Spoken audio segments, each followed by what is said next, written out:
Hi friends, welcome back. तो भाई मनीष कश्यप ने तो अपने पहले डिबेट में ही ये क्या लिखा है, गर्दा उड़ा दिया। देखते हैं मनीष कश्यप सन ऑफ बिहार। चलो देखते हैं, वीडियो शुरू करते हैं। वीडियो शुरू करने से पहले अगर आप चैनल पर नए हो और आपने अभी तक सब्सक्राइब नहीं किया तो जल्दी से पहले सब्सक्राइब के बटन और बेल आइकन को क्लिक कर लो ताकि आपको हमारे सारे न्यू वीडियोस के नोटिफिकेशन मिल जाए जैसे हम अपलोड करें। अगर आपको वीडियो पसंद आता है प्लीज लाइक एंड शेयर। चलिए शुरू करते हैं। देश देखने वाले मेरे सभी दोस्तों को हेलो, नमस्ते, जय हिंद और जय राम जी के दोस्तों। मनीष कश्यप द यूट्यूबर और मनीष कश्यप द पॉलिटिशियन में एक बेसिक अंतर है कि मनीष कश्यप द पॉलिटिशियन को बहुत कम लोग जानते हैं, लेकिन मनीष कश्यप द यूट्यूबर को ऑलमोस्ट पूरा इंडिया जानता है और देश के ज्यादातर लोग उसके फैन हैं। मनीष कश्यप की इतनी बड़ी फैन फॉलोइंग होने की दो मेन वजह हैं। पहला तो ये बंदा राष्ट्रवादी है, ये बंदा देश के लिए बात करता है, और दूसरी ये बंदा बात कमाल की करता है, ये बंदा बोलता गजब का है। मनीष कश्यप की यूएसपी ही उसका बोलना है, और आज के डिबेट में आरजेडी वालों ने एक ऐसी बंदी को उसके सामने खड़ा कर दिया जिसको बोलने की भी तमीज नहीं है, जिसको बात करने की तमीज नहीं है, जिसको फैक्ट्स रखने भी नहीं आते। और हो सकता है, जैसा कि मनीष कश्यप हमेशा बोलता है कि बिहार में 8वीं फेल वालों का बोलवाला है, हो सकता है ये भी उनमें से ही एक हो। घर जाके पढ़ाई कीजिए और पढ़ाई करने के बाद यहाँ पे आइए। अभी जी कहीं 8वां तक तो नहीं है ना। अभी जी मैं धरने पर बैठ जाऊंगी, इनको चुप करा दीजिए। चुप है, दीदी बैठ जाओ, धरने पे बैठ जाओ। मनीष कश्यप आरजेडी की इस प्रवक्ता का वैसे तो कहीं से भी कहीं तक कोई कंपैरिजन नहीं है, लेकिन फिर भी इन दोनों की डिबेट देखने में, इन दोनों की बहस देखने में मजा इसलिए ज्यादा आ रहा था क्योंकि इन दोनों की डिबेट एंगेजिंग बहुत है। मनीष कश्यप ने लगातार इस बंदी की झंड मारी है। कैसे और क्या कुछ हमारे आज के डिबेट में, चलिए देखते हैं। देखिए, सब नेताओं की पॉपुलैरिटी उतनी नहीं है जितनी मनीष कश्यप की है। देखिए, ये ताकत है नए भारत की। और आपसे मेरा प्रश्न ये है, देखिए अब आपने पार्टी ज्वाइन कर ली है, अब कई सारे सवालों के जवाब तो आपको भी देने पड़ेंगे भाई। एकदम तैयार हूँ। क्या अखिलेश यादव हिंदू मुसलमान कर रहे हैं, तेजस्वी यादव हिंदू मुसलमान कर रहे हैं, लालू यादव हिंदू मुसलमान कर रहे हैं, शिवपाल यादव मुसलमान कर रहे हैं, एकदम ये लोग कर रहे हैं। ये राहुल गांधी कर रहे हैं। जब राम मंदिर का निर्माण हो रहा था तो तेजस्वी यादव जी अस्पताल ढूंढ रहे थे, और उस समय बिहार के वो स्वास्थ्य मंत्री थे, और बिहार में ही उनको अच्छा अस्पताल नहीं दिखा। जरा सोचिए, अखिलेश यादव जी को आना चाहिए था। राम मंदिर का निर्माण हो रहा था, निर्माण हुआ, शिलान्यास हुआ, सब कुछ हुआ, वहां पे अखिलेश यादव जी को आना चाहिए था, नहीं आए। तो ये विपक्ष जो है तुष्टीकरण की राजनीति करती है, और क्लास में जो सबसे फेलियर बच्चा होता है, गलती कर देने के बाद जो है रोना शुरू कर देता है कि सर मुझे माफ कर दीजिए, सर मुझे माफ कर दीजिए। हर बार क्लास में क्यों अटक जाते हैं आप? क्लास फेल पे क्यों अटक जाते हैं हर बार? देखिए, ये सच्चाई है कि बिहार में अगर इन लोगों की सरकार आ गई और 9वीं क्लास से ज्यादा आप पढ़ लिए तो आपको जेल में डाल दिया जाएगा। इन लोगों की सच्चाई है। या तो सुनिए, एक मिनट क्लियर कर देना चाहता हूँ। बिहार में अगर जंगल राज के राजकुमार जी की सरकार अगर आ गई, गलती से आएगी नहीं, लेकिन अगर आ गई तो उन लोगों का सोच है कि 9वीं क्लास से ज्यादा पढ़े लिखे सभी लोगों को या तो बाहर भेज दिया जाएगा, और अगर बिहार में रह के वो बिहार के लिए आवाज उठाएंगे तो उनको जेल में डाल दिया जाएगा। उदाहरण मनीष कश्यप है। कोर्ट ने सारे केस में मुझे बाइज्जत बरी कर दिया है। 9 महीना मेरा कौन वापस ला के देगा? कोर्ट की अगर ये लोग बात करते हैं तो कोर्ट ने मुझे केस करना चाहिए उनपे। 9 महीना वापस ला के देंगे ये लोग। 9 महीने बहुत बड़ी बात होती है। बाइज्जत बरी किया है। भाषण से तो कतई नहीं लग रहा कि ये बिहार का विकास चाहते हैं। हम लगातार मांग कर रहे हैं कि बिहार के गया में और मोतिहारी में सेंट्रल यूनिवर्सिटी बनाई जाए। 10 साल से प्रधानमंत्री नरेंद्र मोदी मांग कर रहे हैं। अरे क्या दरभंगा आपने देखा? दरभंगा क्या होना? दरभंगा 1 मिनट, मोबाइल में सर्च मारिए, गया और मोतिहारी में सेंट्रल यूनिवर्सिटी चालू हो गया है। मैडम जी, नहीं पता है?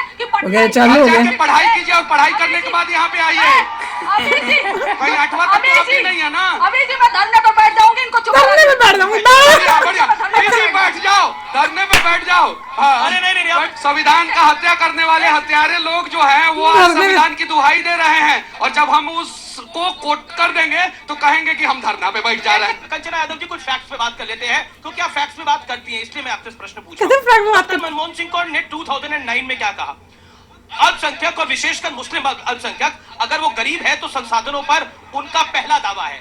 अगर मैं नहीं जानता इनकी जाति क्या है, ये गरीब है या पीछे कोई गरीब है, उनका संसाधनों में पहला क्यों नहीं है? मुसलमानों का क्यों है?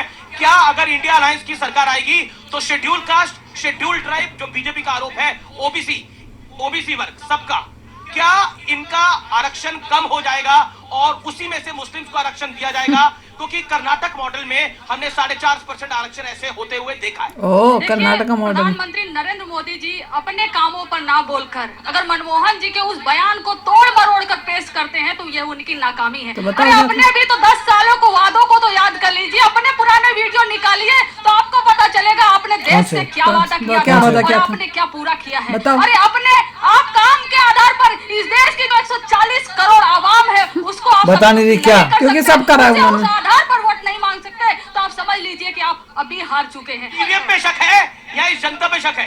नहीं, इस जनता पे ये तो कितने भोले भोले प्यारे प्यारे बच्चे बैठे हैं, पढ़े लिखे बच्चे बैठे हुए हैं, बुड्ढी है। क्यों शक करेंगे? ये तो स्वतंत्र है अपने विचार को लेकर, ठीक है, इसको अब- छुपाएंगे। अब लेकिन एक- हाँ, एक- एक से 10 सेकंड और ये कहते करारा तमाचा आज लगा। अरे जब इलेक्टोरल बॉन्ड का पर्दाफाश हुआ और बोला गया कि ये गैर संवैधानिक है तब आपको करारा तमाचा तुम नहीं सभी लगा। यूज कर रहे थे, बेकार की बातें कर रहे हो, सबने यूज ज्यादा यूज किया। कर रहे थे। इसी से ले लेंगे। लेकिन मनीष कश्यप को लगता है कि बीजेपी भी, क्योंकि आप बीजेपी में नए नवेले आए हैं, बीजेपी भी हिंदू मुसलमान करती है, एक खाई क्रिएट करती है, क्योंकि इससे आपको पॉलिटिकल लाभ मिलता है। यह आरोप है नहीं विपक्ष नहीं का। नहीं, ये सरासर गलत है। बीजेपी हिंदू मुसलमान नहीं करती है।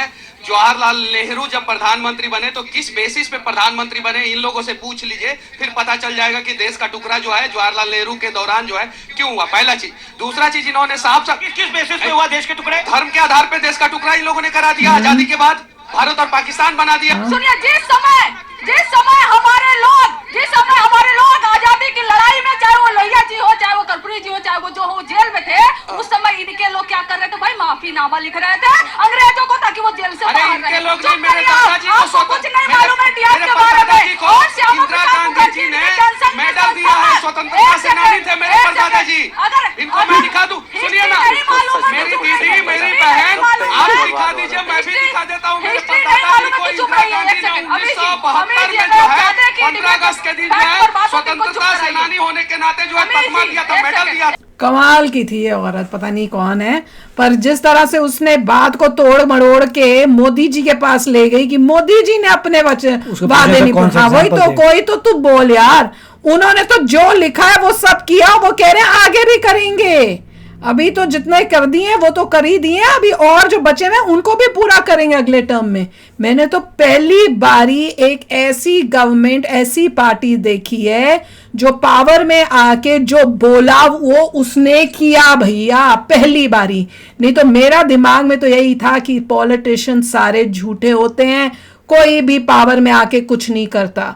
पर पहली बारी बीजेपी मोदी जी ने करके दिखाया भैया। और वो तो अब ये भी कह रहे हैं कि यूनिफॉर्म सिविल कोड भी ला के रहेंगे। देखते जाओ आप। देखिए यहाँ पे जब उसने बोला कि भाई आप भी कोई पुरानी बात निकाल के पूछ सकते हैं, ये हो जाएगा।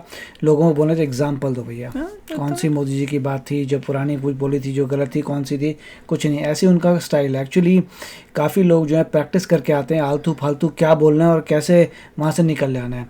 मोस्टली पॉलिटिशियंस से कुछ पूछिए, उनको अगर नहीं पता होता उसका आंसर, वो कुछ इमीडिएटली कुछ और बोलने लग जाएंगे टोटली।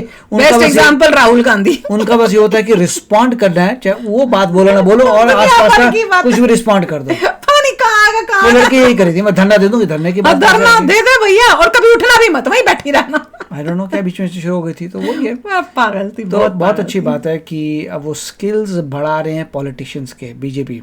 अच्छा कि आप जाइए डिबेट करिए, जब आप डिबेट्स में करेंगे तो आपका एक माइंडसेट बन जाएगा कि ये मेरा माइंडसेट है, फिर आप किसी चीज़ को भी काउंटर कर सकते हैं उस माइंडसेट से। अब चलो वो वेट हो रही है, वोटिंग खत्म होए, जरा रिजल्ट्स आए ताकि मोदी जी को फिर अपॉर्चुनिटी मिले और वो जो उनका बच गया मैनिफेस्टो में वो सारी चीजें अकम्प्लिश करें। मैं तो उसकी वेट कर रही हूँ। तो चलो यार, आप भी शेयर करना अपने थॉट्स। चलते हैं, मिलेंगे नेक्स्ट वीडियो में बहुत ही जल्द। Till then take care and bye bye. तो अगर आप मेरे इस चैनल पे नए हो तो जल्दी से सब्सक्राइब के बटन को हिट करो और बेल आइकन को क्लिक करो ताकि आपको मेरा जब नया वीडियो मैं लगाऊं आपको उसके बारे में जल्दी से पता चल जाए।